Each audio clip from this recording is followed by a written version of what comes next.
नमस्कार सभी साथियों का वेरी गुड मॉर्निंग।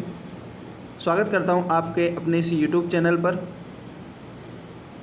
बात करने वाले हैं आज की इस वीडियो में रीट एग्ज़ाम 2021 में उन महत्वपूर्ण डाउटफुल प्रश्नों की सीरीज में और आपको बोनस दिलाने वाले उन प्रश्नों के सीरीज में आज हम ऐसे ही और कई सारे प्रश्नों को लेकर के आए हैं जिन पर अक्सर आपको डाउट बना हुआ है। साथियों, पिछली वीडियो में हमने ऐसे ही कई डाउटफुल प्रश्नों पर चर्चा की है और बिल्कुल उनका जो आंसर है ऑथेंटिक रूप से RBSC बुक के अनुसार ही दिया गया है। अगर आपने अभी तक वो वीडियो नहीं देखी है तो उस वीडियो को ज़रूर देखिएगा। उसमें आपके जो भी डाउट बने हुए हैं वो आपके ज़रूर क्लियर हो जाएंगे। इसी प्रकार आज की भी इसी वीडियो में बिल्कुल ऑथेंटिक रूप से आपको जवाब देने वाले हैं। RBSC बोर्ड की जो बुक है उसी के अनुसार प्रमाणित रूप में आपके जो आंसर हैं वो दिए जाएंगे और बोनस किस प्रश्न पर मिल सकता है उसके बारे में भी हम चर्चा करने वाले हैं। कौन से प्रश्न हैं उसके दो आंसर भी राइट माने जा सकते हैं, इन सभी के संदर्भ में आज इस वीडियो में हम बात करने वाले हैं। वीडियो शुरू करने से पहले मैं आपसे एक रिक्वेस्ट करना चाहूँगा। साथियों, अगर अभी तक आपने हमारे YouTube चैनल को सब्सक्राइब नहीं किया है तो प्लीज़ चैनल को सब्सक्राइब करके ज़रूर रखिएगा। बेल के आइकन को भी प्रेस करके रखिएगा ताकि आने वाली हर एक वीडियो है उसका नोटिफिकेशन भी आप तक आ सके। और ऐसे ही डाउटफुल प्रश्न या जो भी बोनस दिलाने वाले आपको लगता है कि ये इस पर डाउट है या इस पर बोनस मिल सकता है, उन सभी प्रश्न अगर आपको लगता है तो आप कमेंट बॉक्स में ज़रूर पर करिएगा। अगली वीडियो में उसका जो उत्तर है वो हमारे द्वारा आपको बताया जाएगा। तो चलिए शुरू करते हैं आज की इस वीडियो में। आज का पहला प्रश्न है साथियों, देखिए ये प्रश्न है, निम्नलिखित में से जिला स्तर पर उपभोक्ता विवादों का निपटारा कौन करता है। ये प्रश्न काफ़ी डाउट में जा रहा है और इसमें दो आंसर माने जा रहे हैं कि ऑप्शन अगर हम बात करें ऑप्शन की, ऑप्शन ए आता है सत्र न्यायालय, दूसरा आता है जिला न्यायालय, तीसरा आता है जिला फोरम और चौथा आता है जिलाधीश। अब एक बार हम और क्वेश्चन पर गौर करते हैं कि क्वेश्चन किस बात को कह रहा है।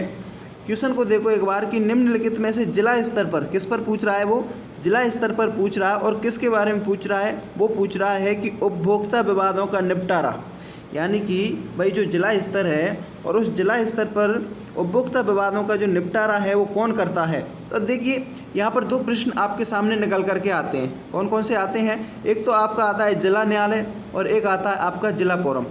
अब कन्फ्यूजन इस बात को लेकर है कि राइट कौन सा सही है।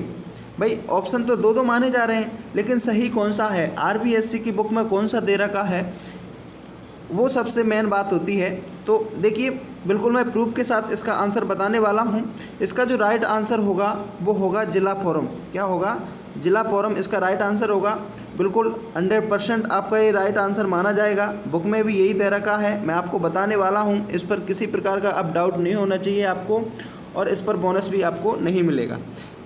देखिए इसका जो यहाँ पर ये जिला फोरम दे रखा है, इसमें लिख रखा है कि उपभोक्ता संरक्षण अधिनियम 1987 के नियम 4 के अनुसार जिला फोरम का कार्यालय जिला मुख्यालय पर स्थापित किया जाएगा। ये देखिए बिल्कुल साफ साफ शब्दों में लिखा हुआ है कि जिला फोरम का कार्यालय जिला मुख्यालय पर स्थापित किया जाएगा। तो आई होप ये क्वेश्चन का जो डाउट है वो आपका बिल्कुल क्लियर हो गया होगा। साथियों वीडियो को पूरा ज़रूर देखिएगा, बहुत ही इंटरेस्टिंग होने वाली है। और अब वीडियो पसंद आए तो अपने साथियों को लाइक शेयर भी करना और चैनल को सब्सक्राइब करके ज़रूर रखिएगा। ऐसे ही प्रश्न हमारे द्वारा आपके लिए प्रोवाइड करवा दिए जाते हैं। नेक्स्ट क्वेश्चन की और हाँ, जिस क्वेश्चन पर आपको डाउट है वो आप कमेंट बॉक्स में ज़रूर बताइएगा। नेक्स्ट वीडियो में उसको क्लियर किया जाएगा आपके लिए। नेक्स्ट क्वेश्चन है कि औरंगजेब द्वारा जजिया कर किस शासक पत्र लिखकर विरोध किया था। प्रश्न क्या कह रहा है, एक बार और पढ़िए कि औरंगजेब द्वारा जो जजिया कर लगाए जाने पर किस शासक ने पत्र लिख कर के उसका विरोध किया था। देखिए ये भी डाउट की श्रेणी में आया है। तो इसका जो राइट आंसर कौन सा होगा, देखिए पहला ऑप्शन आता है राज सिंह, दूसरा आता है जसवंत सिंह, तीसरा आता है मान सिंह और चौथा आता है दुर्गादास राठौर। अब हम बात करने वाले हैं कि इसका जो राइट आंसर है वो क्या होगा। तो देखिए बुक में जो कौन सा दे रखा है हम उसी के अनुसार बात करने वाले हैं। देखिए इसका जो राइट आंसर है वो राज सिंह होने वाला है। ऑप्शन नंबर ए ही इसका राइट आंसर होगा और इसका जो ऑथेंटिक जवाब है वो भी मैं आपको बताने वाला हूँ। देखिए यहाँ पर लिख रहा है, ये बिल्कुल बुक के अनुसार ही बता रहा हूँ मैं, RBSC बुक के अनुसार ऑथेंटिक जवाब है महाराणा राज सिंह। अब देखिए यहाँ पर ये बताया गया है इन्होंने, देखिए ये रहा यहाँ पर कि इसके बाद 1879 ईस्वी में औरंगजेब द्वारा जजिया कर लगाने का राज सिंह ने विरोध किया था। देखिए यहाँ पर ये लाइन एज इट इज लिखी हुई है कि औरंगजेब द्वारा जो जजिया कर लगाया गया था उस जजिया कर का विरोध राज सिंह ने किया था। किसने किया था? राज सिंह ने किया था। तो ये आपको इसकी भी जो डाउट है इस प्रश्न पर ये आपका क्लियर हो गया होगा। नेक्स्ट क्वेश्चन की ओर बढ़ते हैं। अगला प्रश्न है साथियों, निम्नलिखित में से भाववाचक संज्ञा है। अब देखिए ये प्रश्न हिंदी के अंतर्गत है और आपसे पूछ रहा है कि भाववाचक संज्ञा कौन सी है। क्या पूछ रहा है? भाववाचक संज्ञा कौन सी है। साथियों आपको अच्छे तरीके से पता है कि भाववाचक संज्ञा है। अब देखिए इस ऑप्शन के हिसाब से इसमें दो ऑप्शन है वो माने जा सकते हैं। देखिए दया, ये दया शब्द भी भाववाचक संज्ञा के अंतर्गत आता है। दया, जैसे मान लो अपन किसी पर दया करना, तो ये दया क्या है? एक भाववाचक संज्ञा है। और ये अवसर आ जाता है ना, अवसर, ये अवसर भी भाववाचक संज्ञा के अंतर्गत ही आता है। तो ये दो ऑप्शन इसके राइट माने जा सकते हैं। अब ये फैसला RBSC के ऊपर है कि माध्यमिक शिक्षा बोर्ड इस प्रश्न का आंसर क्या मानती है। या तो इस प्रश्न पर बोनस मिल सकता है या फिर इस प्रश्न के दो आंसर राइट माने जा सकते हैं। ये फैसला RBSC बोर्ड के ऊपर है। जैसे ही RBSC की आंसर की जारी होगी उसमें ये सब डाउट ये पता चल जाएगा। नेक्स्ट क्वेश्चन है साथियों, अगला प्रश्न है कि अधिताना पाटाना स्मरणाय प्रबलम साधनम भवति। अब देखिए ये प्रश्न आता है कि अदितिना पाटानाम स्मरणाम साधनम प्रबलम भवति। तो इसका जो राइट आंसर है इस पर भी संशय बना हुआ है।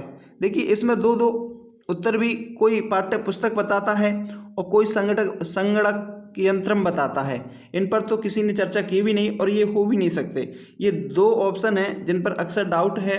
तो देखिए अगर मैं बताऊं मेरे हिसाब से कि जो प्रबल साधन की बात कर रहा है, किसकी? भाई साधन तो पूरे हैं लेकिन कौन से साधन की बात कर रहा है? ये प्रबल साधन की बात कर रहा है। अगर साधन की पूछता तो साधन तो श्यामपट्ट भी आता है, चित्र भी है, पाठ्य पुस्तक भी है, संगणक भी इसके साधन माने जाते हैं। लेकिन प्रबल साधन में अगर बात की जाए तो देखिए पाठ्य पुस्तक भी प्रबल साधन हो सकता है, लेकिन मैं संगणक यंत्र के साथ जाऊंगा क्योंकि इस संगणक यंत्र में ये सभी समाहित हो जाते हैं। संगणक यंत्र एक सबसे प्रबल साधन के रूप में माना जाता है।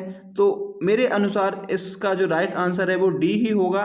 बाकी RBSC बोर्ड द्वारा जो आंसर की जाएगी उसमें कौन सा मानता है ये आपको पता वो चल जाएगा आंसर की आने के बाद। लेकिन मेरे अकॉर्डिंग इसमें ऑप्शन नंबर डी ही राइट आंसर होने वाला है। नेक्स्ट क्वेश्चन है, अगला प्रश्न आता है कि निम्नलिखित में से कौन सा एंजाइम है लार में उपस्थित होता। अब देखिए ये प्रश्न भी है जिसके भी दो प्रश्न बताते हैं। कोई पेप्सिन बता रहा है और कोई टाइलिन बता रहा है। लेकिन जो RBSC की बुक 10वीं क्लास की बुक है उसमें इसका जो आंसर है वो दे रखा है, आप देख सकते हो। उसमें जो राइट आंसर माना जाएगा वो टाइलिन ही माना जाएगा। टाइलिन ही इसका राइट आंसर होने वाला है। ऑप्शन नंबर डी इसका राइट आंसर होगा। नेक्स्ट क्वेश्चन की ओर बढ़ते हैं। अगला प्रश्न, ये प्रश्न है काफ़ी विवादित है।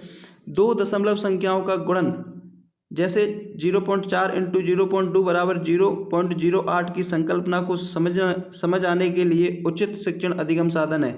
अब देखिए ये प्रश्न है, इसमें कोई तो डायनेमिक ब्लॉक भी बता रहा है और गिनतारा भी बताया है, किसी ने संख्या चार्ट भी बता रखा है और ग्राफ पेपर भी बता रहा है। यानी कि चारों ऑप्शन ही बता दिए।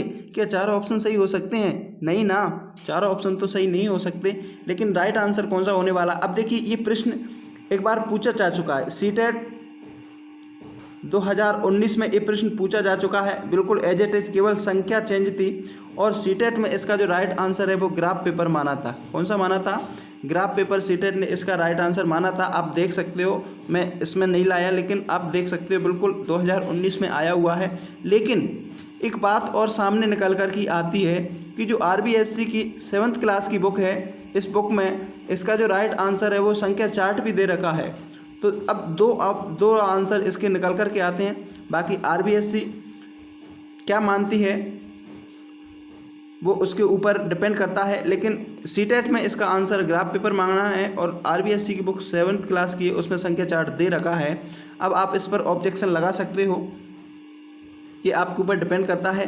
बाकी कौन सा आंसर है वो राइट माना जाएगा, ये सभी RBSC बोर्ड के अनुसार माना जाएगा। चलिए साथियों, ये तो थी आज की जो डाउटफुल प्रश्न।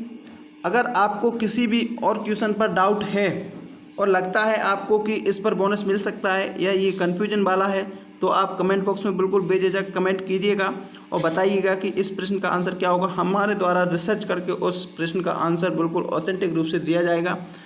और अगर आपने अभी तक पिछली वीडियो नहीं देखी है, उनमें भी हमने कई वीडियो बनाई हैं डाउटफुल प्रश्नों की, तो उनको ज़रूर विजिट कीजिएगा। चैनल पर नए हो तो चैनल को सब्सक्राइब करके ज़रूर रखिएगा। मिलते हैं अगली वीडियो में, तब तक के लिए जय हिंद, जय Bharat, bye bye, take care.